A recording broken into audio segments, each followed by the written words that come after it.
Hello, my name is Vivian Forrest, and today we're going to be looking at Chapter 7, Strategies for Competing Internationally or Globally, and specifically at the concept of global.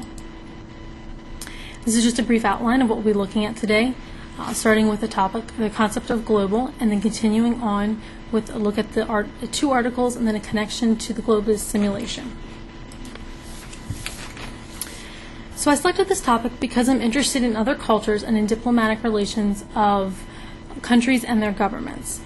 I believe that the concept of global is important because globalization is happening now, and countries and people are becoming more interconnected each and every day. Globalization directly affects business, therefore it's important to understand how, and then to be able to apply what you learn to compete successfully on a global scale. So, what is global? Global is operating in several continents and offering products or services in different geographic markets. So basically it's just having a worldwide business presence. There is a difference between international versus global.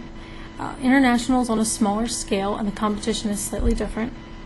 For example, think of North America, or think of a company that operates on the North American continent and has operations in Canada, the United States, and Mexico. That's a company that operates internationally. Globally is on a much, much bigger scale. So global competition occurs when connected national markets create a world market in which the same competitors exist in many of those national markets. So a good example of that would be the Coca-Cola Company versus PepsiCo.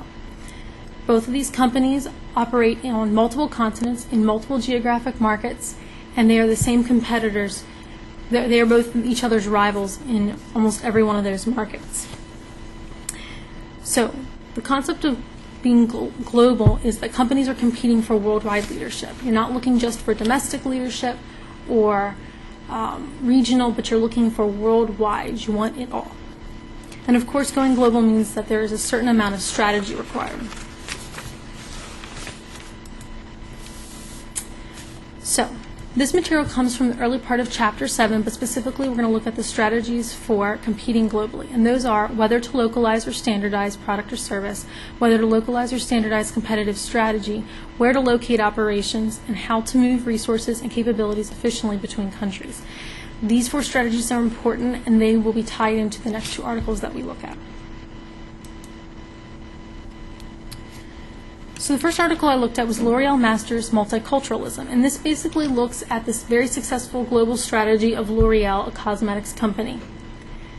Their global strategy is incorporating internal and some external multicultural managers from their subsidiaries and bringing them into new product development teams at their Parisian headquarters. So what does it mean to be multicultural to L'Oreal? Multiculturalism is, for example, a Lebanese Spanish-American manager. One of the big points in this article was talking about how even with L'Oreal's global strategy, it still maintains its very French heritage, very French values. So how does L'Oreal benefit from multiculturalism?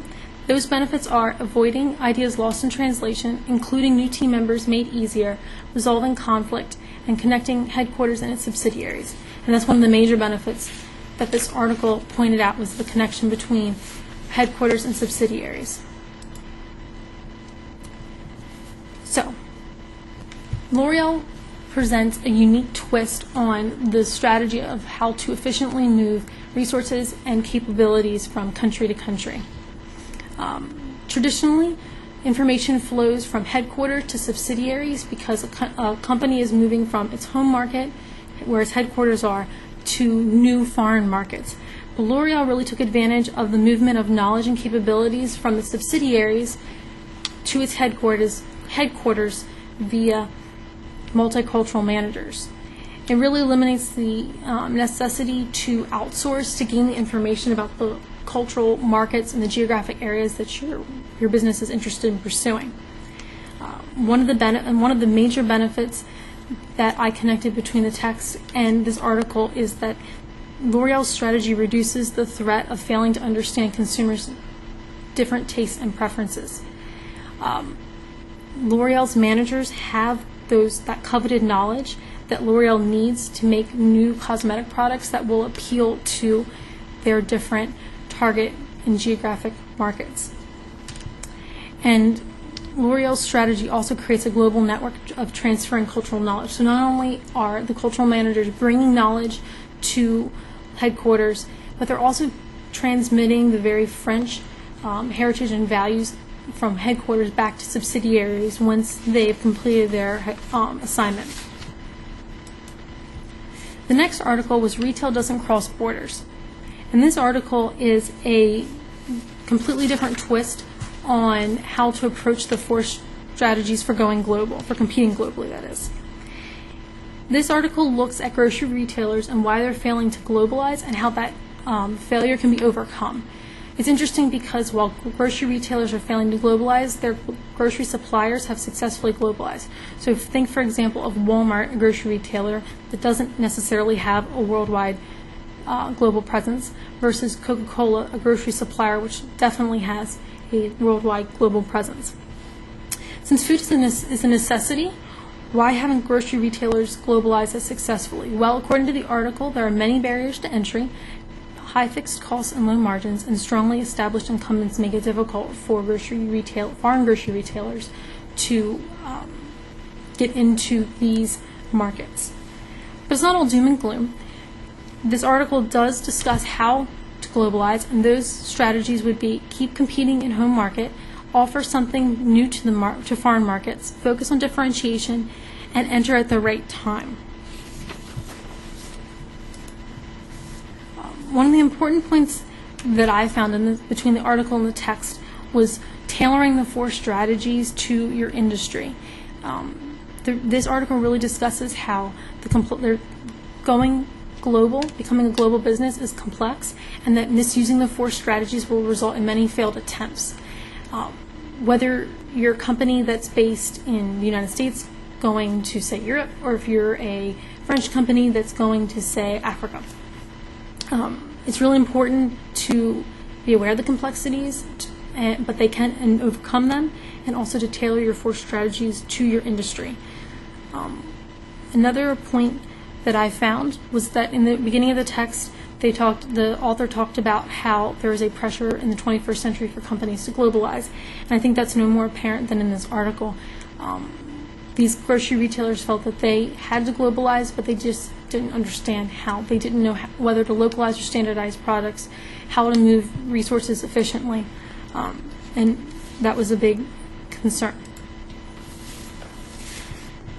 So how does the text and these two articles connect to the Globus simulation? Well, the Globus simulation features a global competition, and strategy in each region affects worldwide company performance. If you're not doing well in North America, then your overall company performance is going to suffer. It's also important to understand consumers' tastes and preferences and turn that knowledge into a strategy. What do entry-level camera users want? What do multi-feature camera users want? And then respond. And lastly, don't disregard the competitive intelligence reports because they provide valuable information.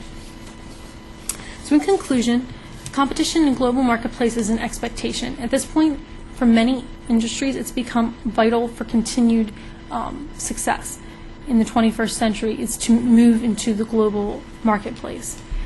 It's also successful global competition requires sound strategy relevant to each industry. What works for L'Oreal might not work for Walmart, and so they have to adjust. And finally, it's vitally important to understand the cultural differences in each geographic market.